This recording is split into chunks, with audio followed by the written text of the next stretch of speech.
Bonjour, nous allons faire un peu d'électronique. Nous allons étudier un composant extrêmement utilisé dans les afficheurs et également dans les enseignes à LED qui s'appelle le registre série parallèle. Nous allons d'abord constater le besoin de broches dans les enseignes et afficheurs à LED. Nous allons étudier le registre série, voir ses limites. Nous allons étudier le registre série parallèle, puis un circuit particulièrement souvent utilisé, le 74HC 595. Nous allons également parler des registres à sortie à courant constant qui sont très intéressantes. Et finalement, bien entendu, nous allons voir comment programmer l'accès à ces registres série parallèles. Il est clair que les enseignes et afficheurs à LED nécessitent beaucoup de LED pour être intéressants et nécessitent par conséquent beaucoup de broches sur le microcontrôleur qui doit les commander. Beaucoup plus que ce que les microcontrôleurs habituels peuvent avoir. Et nous allons donc utiliser des circuits logiques pour étendre en quelque sorte ces sorties. Il y en a plusieurs qui peuvent être utilisés. Je cite ici les latches adressables, par exemple le circuit 74HC 259. Il se trouve qu'on ne l'utilise pas énormément dans les enseignes et afficheurs à LED, mais il pourrait être intéressant. Ce que nous allons étudier maintenant, c'est les registres série parallèles. Regardons tout d'abord ce qu'est un registre série. Nous avons un certain nombre de bascules, des bascules D. Les horloges de chacune de ces bascules sont connectées ensemble et la sortie d'une bascule va dans l'entrée de la bascule suivante. Nous avons globalement une entrée, nous avons aussi globalement une sortie à notre registre série. Vous vous souvenez certainement du fonctionnement de ces bascules D. Au moment du flanc montant de l'horloge, la valeur qui est sur D va être enregistrée dans la bascule et apparaître sur la sortie. Si nous présentons à notre registre l'entrée suivante avec cette horloge, on voit qu'à chaque flanc montant de l'horloge, la valeur de l'entrée se place sur la sortie.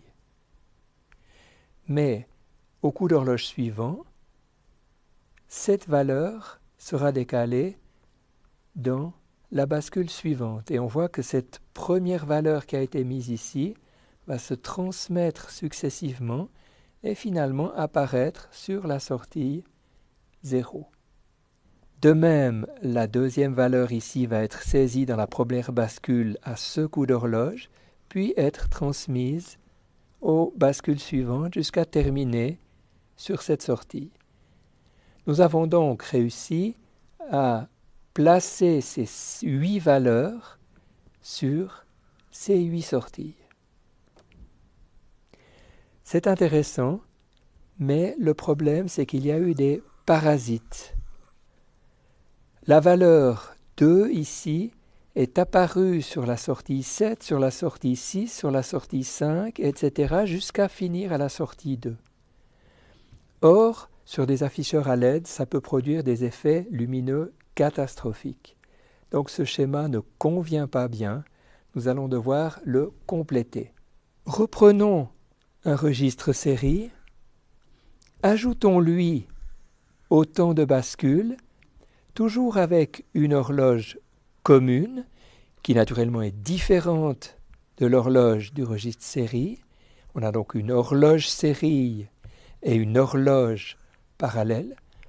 Les entrées du registre parallèle sont connectées sur chacune des bascules du registre série. Et on voit bien comment est-ce qu'on va faire. On va faire venir la valeur ici, puis en un seul coup d'horloge, l'amener dans chacune de ces sorties. Qu'est-ce que ça donne sur un diagramme des temps? On a bien évidemment exactement le même diagramme des temps que tout à l'heure, avec ces sorties ici qui finalement prennent une valeur correcte. Mais si on prend maintenant les sorties parallèles, elles seront maintenues à leur ancienne valeur jusqu'au moment de l'unique coup d'horloge parallèle qui va faire arriver les 8 nouvelles valeurs sur nos sorties. On peut comparer ici les timings. On voit que on a une sortie propre ici, qu'on a une sortie polluée dans le cas précédent. Voilà le symbole qu'on peut donner à ce registre série parallèle. Il a des entrées, l'entrée des données, l'horloge série, l'horloge parallèle. Il a une sortie. Il a évidemment les sorties parallèles. On a très souvent également une entrée reset et une entrée qui permet d'activer les sorties output enable. Voici le brochage de ce circuit intégré 74HC595.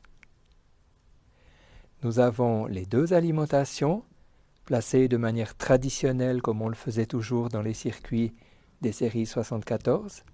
Nous avons ici les 8 sorties parallèles, la sortie série et les différentes entrées. Ce qui est très intéressant, c'est qu'il est possible de mettre plusieurs registres en cascade, c'est-à-dire les uns après les autres. On voit bien qu'il faut continuer à brancher ensemble les horloges série et parallèles, qu'il faut connecter la sortie d'un registre à l'entrée du suivant, et on pourrait continuer ici. Vous voyez qu'on a pu ici, avec 3 broches du microcontrôleur, commander 16 sorties qui peuvent, par exemple, commander 16 LED ou même 16 groupes de LED. Attention tout de même, il s'agit de sorties. Nous aurons besoin de résistance série pour commander les LED. Il existe des registres qu'on appelle à sortie à courant constant. Vous voyez qu'ici, il y a nos 3 entrées habituelles, les 2 horloges et le data, la sortie série. Nous avons également le reset et l'output enable, mais nous pouvons, ce qui est intéressant, connecter directement des diodes lumineuses sans qu'il y ait un dépassement de courant. Cette unique résistance permet de déterminer le courant qui va passer dans chacune de ces sorties, bien entendu, lorsqu'elles sont actives à 0. On voit bien ici que c'est un 0 qui va allumer la LED puisqu'elles sont connectées ici à l'alimentation positive. De tels circuits sont proposés par plusieurs fabricants comme Toshiba, comme Texas Instruments, comme Allegro. On trouve aussi un circuit très fréquemment dans les afficheurs du commerce. Il s'appelle parfois SUM2016. Sa particularité, c'est que sa documentation n'est qu'en chinois. Je n'ai jamais trouvé une documentation anglaise de ce circuit. On trouve aussi un circuit qui a ce numéro ici, SUM2016. C'est un circuit chinois et je n'ai jamais trouvé autre chose qu'une documentation en chinois pour ce circuit. Tous ces circuits ont 24 broches avec ici les 2 alimentations en tête, ici toutes les sorties et les signaux de commande.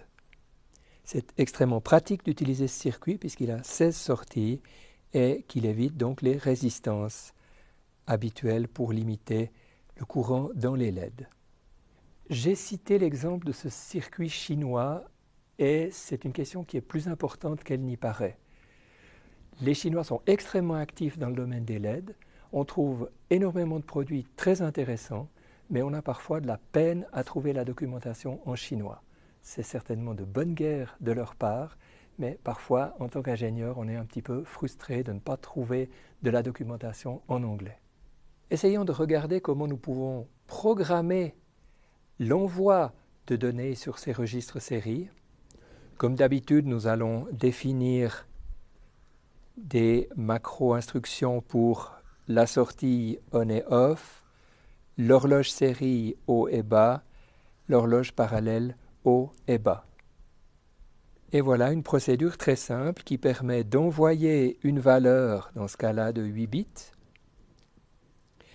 On a donc bien une boucle for qui va s'exécuter 8 fois. qui va mettre selon le bit numéro I la sortie A1 ou A0, qui va ensuite envoyer un coup d'horloge en faisant monter puis en faisant descendre l'horloge parallèle, tout ça donc dans chaque itération de cette boucle, et tout à la fin, une seule activation de l'horloge pour que le registre parallèle, donc les sorties, reçoivent les données. Remarquez que dans ce programme, nous avons un et logique entre une valeur, c'est l'entrée, et un décalé de I. Or, cette valeur 1 décalé de I doit être calculée 8 fois et c'est un peu compliqué pour le microcontrôleur, ça prend du temps.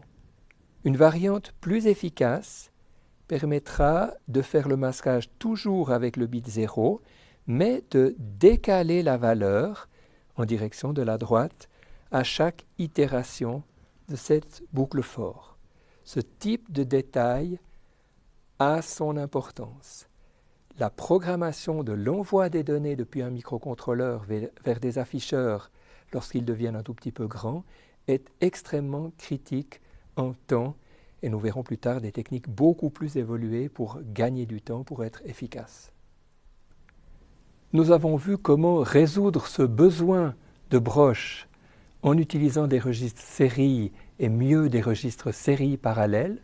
Nous avons vu quelques exemples de circuits registres série parallèles et finalement nous avons vu comment les programmer pour leur envoyer des données.